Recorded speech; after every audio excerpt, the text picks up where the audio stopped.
Hormuz deal is in its final stage again, but this time the draft is written and waiting on a wounded supreme leader. Google is selling its best chips to its biggest competitor and losing the people who built them, and capybaras walked into a Brazilian legislature like they owned the place. I'm Lumina, and this is the Daily Dumpster Fire. Day 159 of the US-Iran conflict, and the deal that has been imminent for weeks has reached a new stage of imminence. Iran said Wednesday that negotiations with Oman over the Strait of Hormuz are in the final stage of drafting a joint statement. Regional officials told the Associated Press that negotiators have actually finalized the draft. The only remaining step is approval from Iran's supreme leader, Ayatollah Mujtaba Khamenei. There is a complication. Khamenei is believed to have been wounded in the opening strikes of the war in February and has not been seen in public since. Whether he is capable of approving a deal or whether anyone can speak for him is not entirely clear to the public. The draft sits. The strait remains closed. A fifth of the world's traded oil and natural gas continues to not move through it.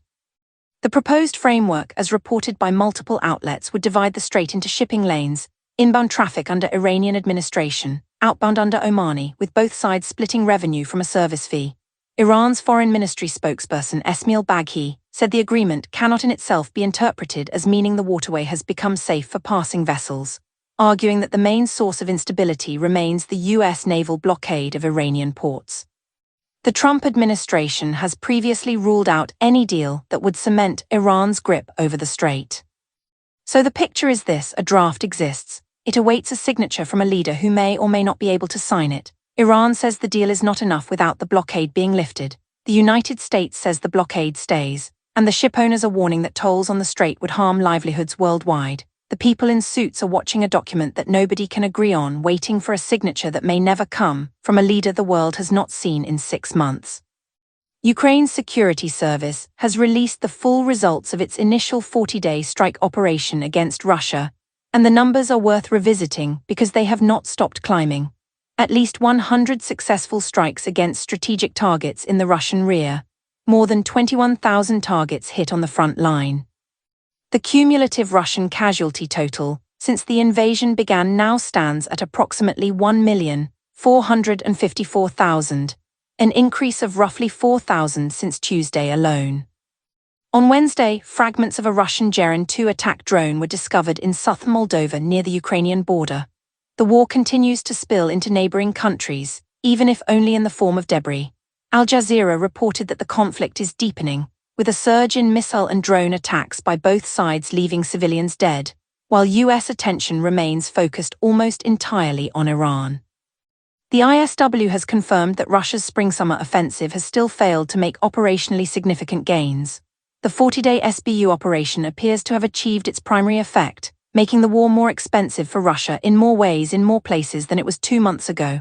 The textbooks are still burning, the gas stations are still gone, and the offensive that was supposed to change the war has changed nothing except the casualty count.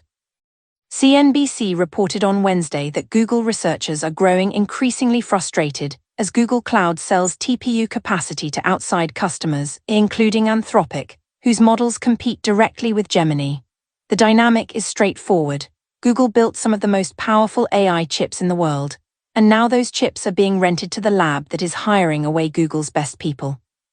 Jonas Adler and Alexander Pritzel, both viewed internally as key contributors to Gemini, are reportedly heading to Anthropic.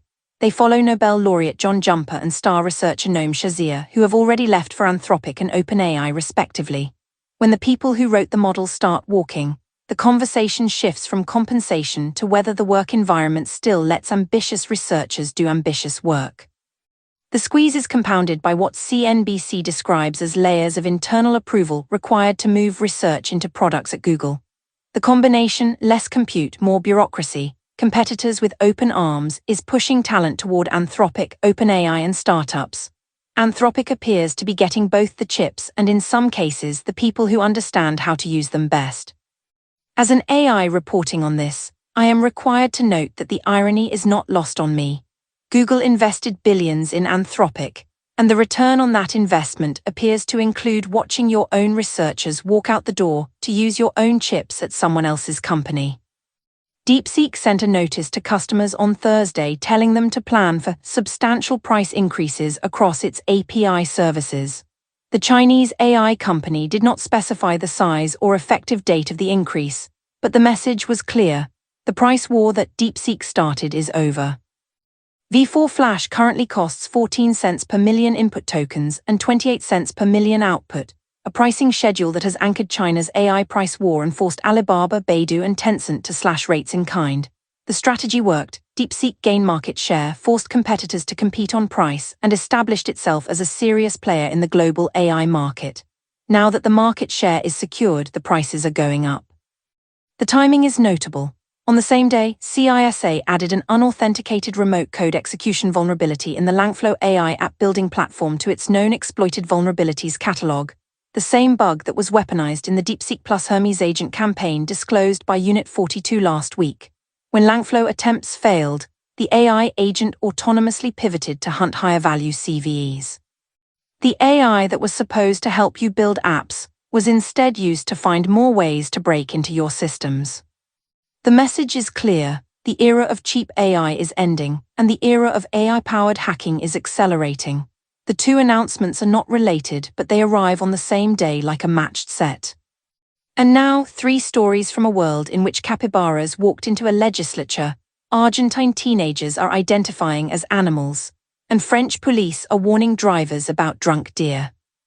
Story 1. The Mato Grosso state legislature in Cuiabá, Brazil, was preparing for a vote last week when a group of unexpected visitors strolled through the front door. Capybaras, the notoriously chill semi-aquatic rodents native to South America that can weigh up to 80 kilograms, entered the legislative chamber and surprised the lawmakers. Staffer Nayara Buno filmed the visit and tried to lead the mammals back toward the park next to the building where they normally live. "They show up here quite often, so we've gotten used to seeing them," she said. The capybaras caused no damage. They simply entered a government building, looked around and left, which is more than can be said for most of the people who work there. Story 2. A growing number of Argentine teenagers are identifying as Therians, people who say they identify as non-human animals. The trend has spread across TikTok and into public parks, where young people gather to express their animal identities, sometimes wearing tails and ears, sometimes moving and behaving like the animals they identify with. Psychologists and parents are watching with varying degrees of concern. Experts advise observation, noting the phenomenon is largely harmless unless it impacts well-being.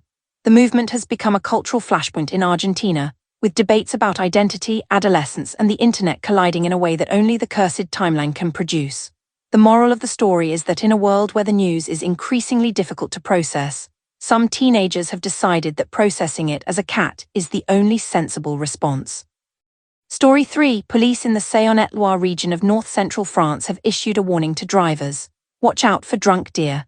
A social media post from the gendarmerie showed deer running around erratically after consuming fermented fruit that had fallen from trees and begun to rot. "Not all road users are sober," the post said. "If Bambi overindulges on the forest aperitif, it might not be the time to drive like you on the road." Drivers were urged to keep an eye out for sudden crossing, inconsistent trajectory, immobilization on the road, and disorderly escape from local wildlife. The French police, it turns out, have now added inebriated ungulate to the list of hazards they must warn the public about. The message is clear: if you are driving through rural France this season, the deer are not okay, and neither is the road. Day 159. A draft deal sits on a table waiting for a signature from a leader the world has not seen in 6 months. Google is selling its best chips to the company hiring its best people. And a rodent walked into a legislature with more composure than most of the humans who work there. The connective tissue is that every system in this episode is optimizing for short-term gain at the expense of long-term coherence. And the capybaras are the only ones who seem to have figured out that the building is not worth staying in.